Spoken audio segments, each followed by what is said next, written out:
É isso aí, meu amigo, minha amiga. Agora chegou a hora do papo pelo telefone, como tinha avisado, né, no começo do programa de hoje. É um papo pelo telefone muito diferente, será um serviço de utilidade pública a você, meu amigo munícipe que está nos escutando.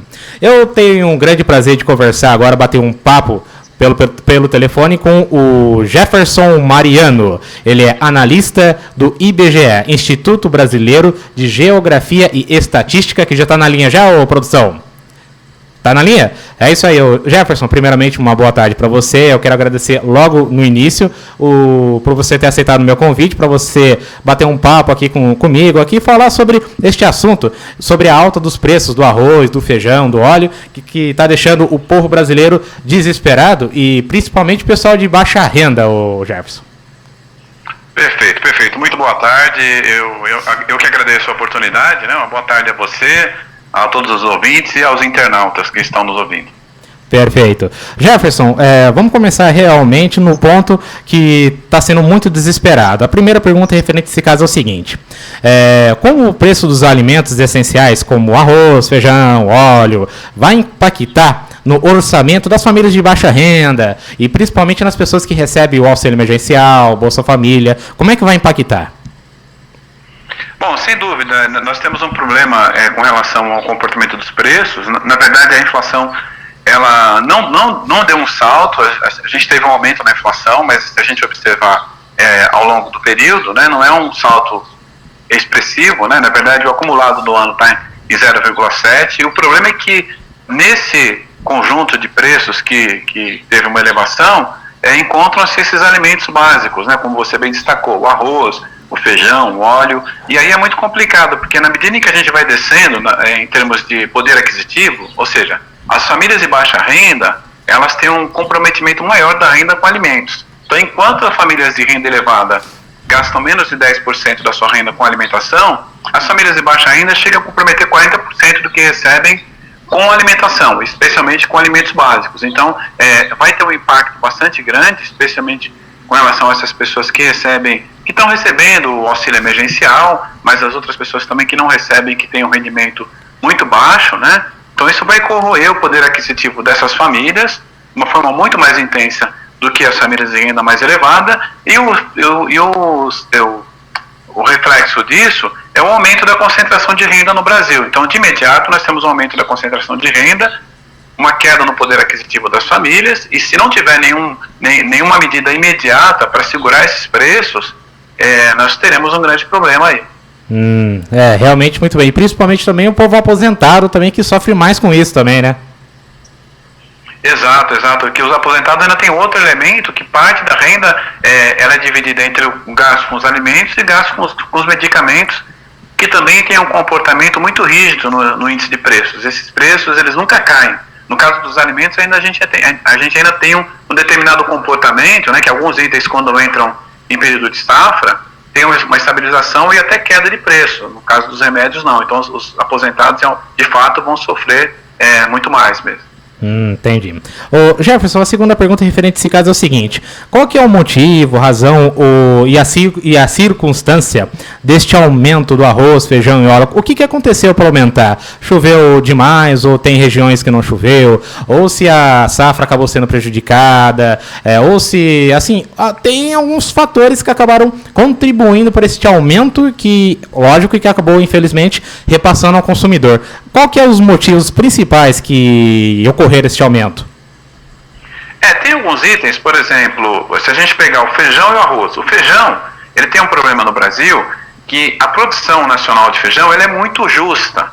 Então, qualquer fator adverso relacionado a clima, ou mesmo ao incremento do consumo, já faz com que o produto falte, e aí a gente tem um repique e um aumento nos preços. Isso já aconteceu nos anos anteriores, no caso do feijão, problemas relacionados à quebra de safra, e o Brasil teve que repentinamente importar. Nós chegamos a importar feijão até da China. No caso do arroz, o arroz ele tem um comportamento que sempre nesse período do ano, se nós pegarmos os últimos 8 anos do índice de preços, você vai sempre observar que esse período do ano é o período no qual há um aumento nos preços do arroz. O que aconteceu nos anos de 2017 e 2018, nos 2 últimos anos, é que como a gente estava no período de recessão, de baixo crescimento da economia, não houve pressão. Então a gente teve no primeiro semestre preços negativos, ou seja, queda nos preços do arroz, e quando chegou nesse período, houve uma estabilidade. Esse ano, como a gente tem já pressões inflacionárias por conta do aumento do consumo, o preço do arroz já vinha num processo de crescimento. Agora, chegou nesse período em que normalmente ele sobe, ocorreu uma disparada. Então tem esse fenômeno que é estrutural, que faz parte do processo. Tem um outro elemento que está relacionado a fatores mais complicados, que é a questão do câmbio e o fato dos produtores no Brasil terem se antecipado e começarem a ter exportado o arroz, né? Então faltou produtos no mercado nacional, além da gente ter um problema de oferta, né? de queda em função do período da entre-safra, o que estava sendo produzido já estava sendo exportado. E o último elemento é a questão do aumento do consumo mesmo, né? Infelizmente no Brasil, as pessoas ganham tão pouco, a gente tem tanta gente no Brasil que consome tão pouco, que basta ter um pouco de recursos, ou seja, um auxílio emergencial, fez com que algumas pessoas saíssem para consumir itens básicos como arroz e feijão, e aí o que acontece? A produção nacional não dá conta de atender a esse incremento de consumo dessas famílias, e aí o produto começa a faltar.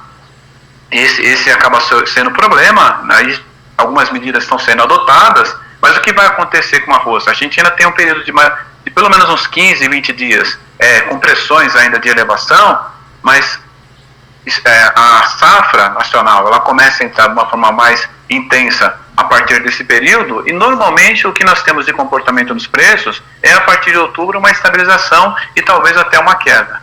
Entendi. Jefferson, referente a esse caso do aumento, lógico que praticamente os itens principais, como arroz, feijão, óleo, realmente estão altos, né? E isso realmente não tem como negar. O povo brasileiro realmente tem algumas pessoas que vão querer fazer alternativas, como por exemplo, tem arroz, depois muda para macarrão, depois o feijão muda para lentilha.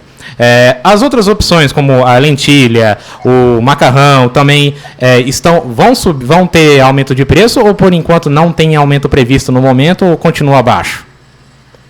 Bom, nós temos um problema com algumas cadeias, né? Então tem algumas cadeias produtivas que elas estão sofrendo pressões inflacionárias. Então, por exemplo, os grãos, né, que tem essa possibilidade de ser direcionado para o mercado externo, todos eles sofreram pressão, especialmente por conta do dólar, como eu comentei, a questão do câmbio, da taxa de câmbio no Brasil muito alta, faz com que o produto brasileiro fique mais interessante no mercado externo.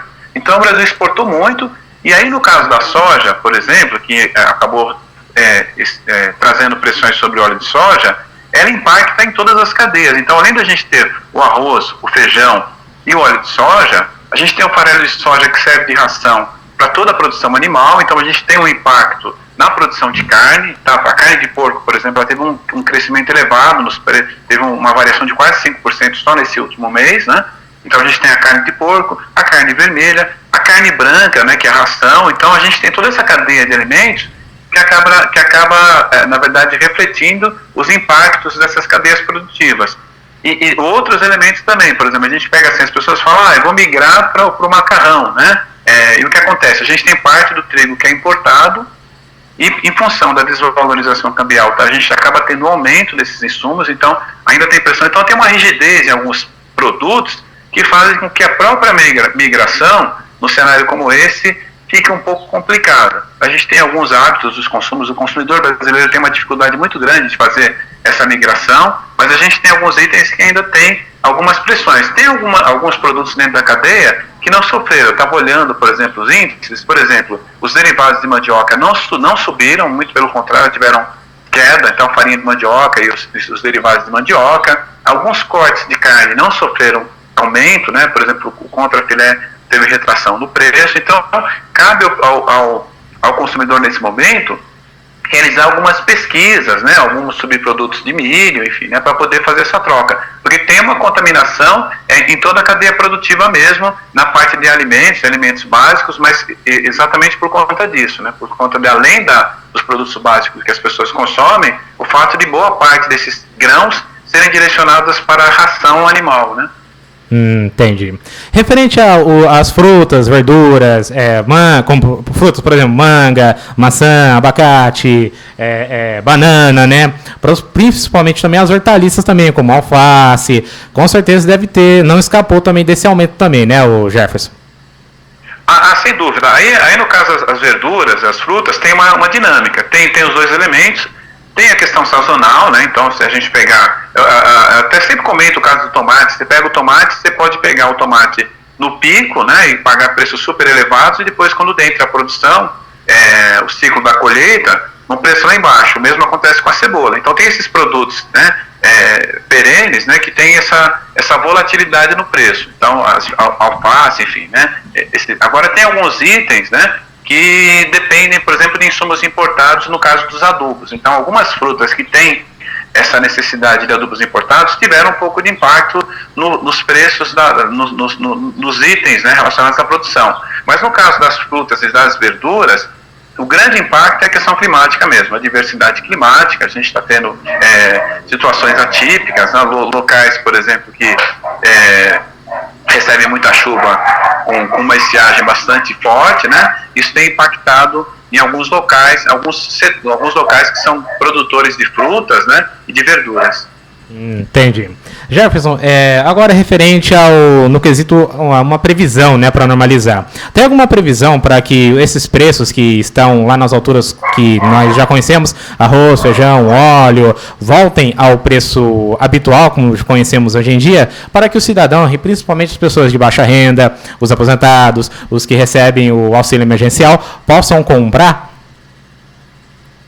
Não, olha, na verdade, assim, a gente já tem uma decisão do governo, né? O governo zerou as taxas de importação de arroz para que a gente tenha uma entrada desse produto no mercado nacional. Evidentemente, há um tempo, né? Não é imediato, o governo toma a decisão de reduzir as tarifas até que esse arroz entre no mercado nacional há um tempo, mas assim, nesse intervalo de tempo, a gente já começa a ter a entrada da produção nacional. Então, o arroz, entre um mês e meio, a gente volta a ter uma situação de normalidade. Os preços eles podem cair um pouco, no caso do arroz. O mesmo acontece com o feijão também. O feijão tende a ter esse comportamento, né? A gente volta a ter uma situação um pouco mais tranquila.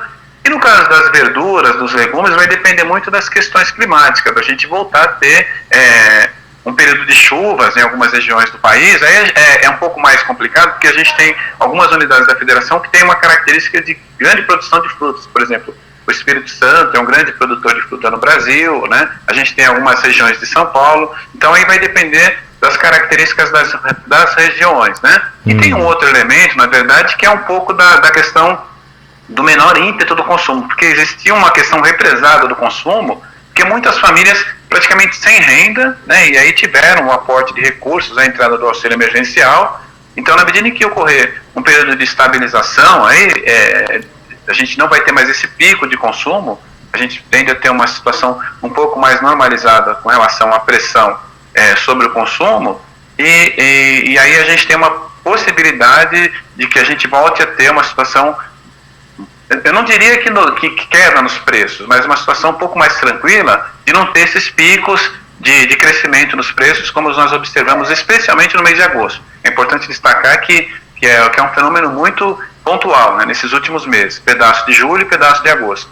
Tipo assim, esse balanço que você apresentou, essa queda não é tipo assim, vai voltar como era antes, mas volte numa porcentagem para que o aposentado, as pessoas de baixa renda, tenha condições de pelo menos comprar, não é isso mesmo, Jefferson? Não, sem dúvida, né? Um quadro de estabilidade no comportamento dos preços, né? E a gente não ter mais esses saltos, e alguns preços, inclusive, caírem, né? Então, alguns a gente vai ter um quadro de estabilidade e outros caírem, como no caso, por exemplo, do arroz, né? E alguns outros itens. Agora, é importante destacar, com relação ao consumidor, observar a compra, né? E aí é importante observar isso, a aquisição de produtos in natura, porque a gente tem um comportamento diferenciado dos itens industrializados, processados, e dos itens in natura. Então, a pessoa que, por exemplo, que compra na feira, ou mesmo que compra no mercado de produtos in natura, tem a possibilidade de comprar produtos mais baratos quando o produto está na época. Eu dei o exemplo do tomate, mas a gente tem uma série de outros itens alimentícios que você consegue pegar o produto em melhores condições quando ele está entrando, quando é o produto de época, né? Mas aí é uma coisa que todo consumidor no Brasil já aprendeu, né? Já sabe fazer isso, né? Porque aí você foge um pouco dessas pressões sobre alguns itens. Entendi. Referente também sobre...